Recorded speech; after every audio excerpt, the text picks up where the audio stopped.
الذی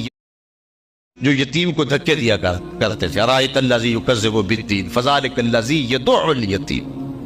اور آقا کریم کو کہا کہ آپ یتیم پہ دباؤ نہیں ڈالیں گے بلکہ شفقت کریں گے، اور آقا کریم نے فرمایا جو شخص یتیم کی کفالت کرے گا، آنا وقافل الیتیم، میں اور یتیم کی کفالت کرنے والا قیامت کے دن اس طرح قریب ہوں گے جس طرح میری یہ دو انگلیاں قریب ہیں۔ یہ کتنی بڑی بات ہے جو حضور نے اعزاز قائم کر دیا۔ وہ یتیم کو اس لیے دھکے دیتے تھے کہ اس کو منحوس سمجھتے تھے۔ اب حضور کا ذرا دیکھیے انداز محبت۔ ایک غیر مسلم اسلام لاتا ہے تو بعد میں انٹرویو کیے جاتے ہیں کہ کون کون سی قدر اسلام کی ہے جس نے تمہیں متاثر کیا، تو اس سے پوچھا گیا کہ اسلام کی کس قدر نے تمہیں اسلام کے قریب کیا، تو اس نے جو جواب دیا اس نے کہا کہ سیرت کا ایک واقعہ میری ہدایت کا باعث بنا۔ وہ اس طرح، ایک دن حضور کی مجلس لگی ہوئی تھی، لوگ بیٹھے ہوئے تھے، تو ایک شخص حاضر ہوا اور عرض کیا حضور میرا بیٹا گم ہو گیا اور صبح سے نہیں مل رہا،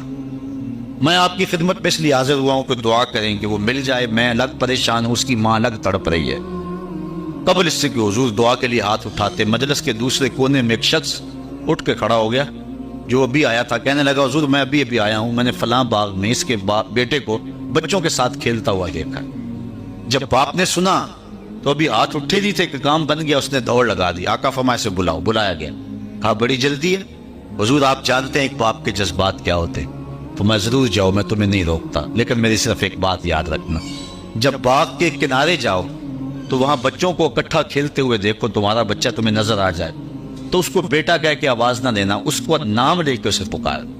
عرض کی حضور وہ میرا بیٹا ہے، اگر میں بیٹا کہہ کے پکاروں تو اس میں حرج بھی کیا ہے؟ فرمایا تم صبح سے بچھڑے ہوئے، تمہارے لہجے میں بلا کی مٹھاس ہوگی، تم نہیں جانتے، ہو سکتا ان کھیلنے والے بچوں میں کوئی یتیم بچہ بھی کھیل رہا ہو، تو جب تم اپنے بیٹے کو بیٹا کہہ کے پکارو گے، کیونکہ مٹھاس بڑی ہوگی تمہارے لہجے میں، اس کا دل چوٹ کھا جائے گا، کاش کہ آج میرا باپ ہوتا تو مجھے بھی بیٹا کہہ کے پکارتا۔ وہ کہتا ہے یہ واقعہ میری ہدایت کا باعث بن گیا کہ اتنا نزاکت قلبیہ کا لحاظ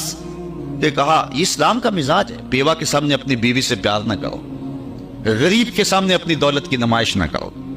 بلکہ حضور نے یہاں تک فرمایا اپنے گوشت کی خوشبو سے ہمسائے کو تکلیف نہ دو، یا تو تھوڑا سا شوربہ زیادہ ڈال لو، یا ایسے زاویے ایسے وقت پکاؤ کہ ہمسائے کے بچے سو چکے، مزدور کے بچے ضد کر بیٹھے اور وہ ضد پوری نہ کر سکے تو پھر ان کے آنسو کون پوچھے گا اور کون ان کو چپ کرائے گا؟ وہ کیا کسی نے کہا تھا دوپہر کو وہ سو جاتی ہے اس ڈر سے،